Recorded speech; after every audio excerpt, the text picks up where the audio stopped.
Another really good day of work. Again, we're focused a lot on situations, a lot of possession down ball today, third and fourth down. Double back and hit some more 2 minute. The drill was cleaner today, but that's a reasonable expectation. We kind of introduced some of that yesterday, and it was an opportunity for us to show growth over the last 24 hours. We'll do it again tomorrow, but just really excited about this work in general. Again, it's a point of emphasis for us to kind of put an exclamation point on our offseason, and that's really in some specific yet subtle areas. You know, what are we doing pre-snap in terms of pace offensively? What is, our snap readiness defensively versus some of that? You got to be careful sometimes in the practice setting, in the cooperative work, you'll wait on one another, and that's not how the game is played within stadiums. And so tempo and pace has kind of been a focus this week among some other things, and I'm just pleased with the overall attention that the guys are giving the agendas. I'll pause and open it up for questions. Is Cole Holcomb on track to do some work at training camp? Oh, I'm sure he is, man. I don't have a lot of details about the specifics of it, but at every checkpoint, I think the experts are comfortable with his progress, and I know he's working extremely hard.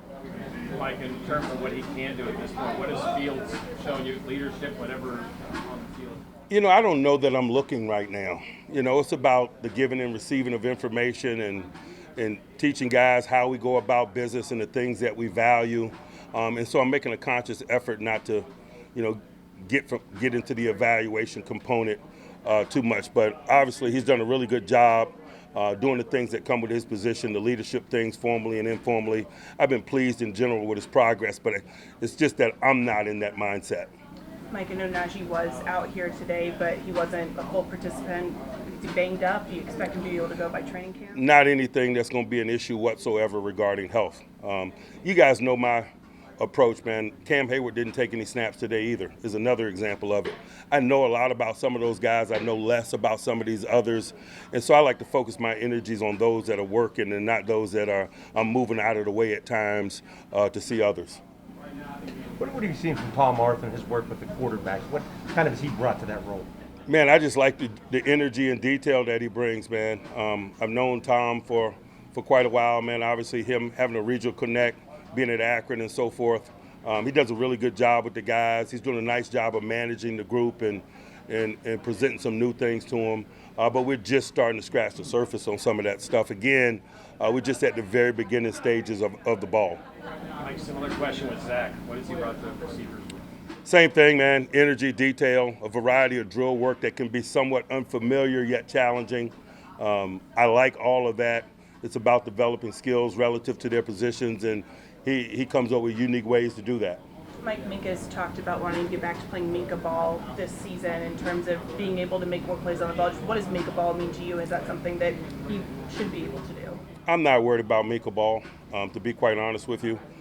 It's just about availability. We get him in the helmet consistently. Those plays that we've known him to make and have come to appreciate will be there. Mike, Arthur talked about when you called him the interest in wanting to work for you. What was your interest in wanting to work with Arthur? I've competed against him over the years. Atlanta, Tennessee. We had a lot of mutual connects from his time in Washington. I know what he puts into the job, professionally speaking, and he has quality tape. I've competed against him in stadium, and so not a lot of unknowns regarding his capabilities, to be quite honest with you. Does a guy like that change his personality? I'm sorry? Does a guy like that change his personality from head coach role to offensive coordinator role? Do you almost have to change how you work with guys? I think that, different roles require different hats, and I don't think that's a big deal. That's just a component of it. Assistants make suggestions, head coaches make decisions. You talk a lot about guys making year two jumps. What areas is it reasonable to expect more from Keanu Benton, and how can he help the whole team concept? All areas, to be quite honest with you. We don't isolate that expectation in any certain area. They've been a lap around the track. They know what comes ahead, schedule, the demands of the job, the rigors of the job, etc. It's reasonable to expect them to be more acclimated this time around and show, quality progress in all areas. Mike, Eddie Faulkner said yesterday that it was your idea to put Shazier with him in the running backs group. Just why did you kind of make that pairing, and what do you like out of it? I'm not going to make a big deal out of the participation of Shea and Vince, man. They're young guys that aspire to coach, and we're just providing an opportunity for them to do that. nothing to report there. Mike, you've had, what, a couple, 3 practices with Sutton. Has he picked up where he left off in terms of? Very beginning stages, but he has been a quick study, but we knew that about him. He was a quick study when he was here. I'm not surprised that he's able to get on the move and train and execute defense. No, not at all. Have you been able to glean anything watching any of this kickoff, the rules and the way you practice and the personnel or anything? I know I'm glad Patterson's here. That's about all I can see at this point. Anyone else? All right. Appreciate it, guys.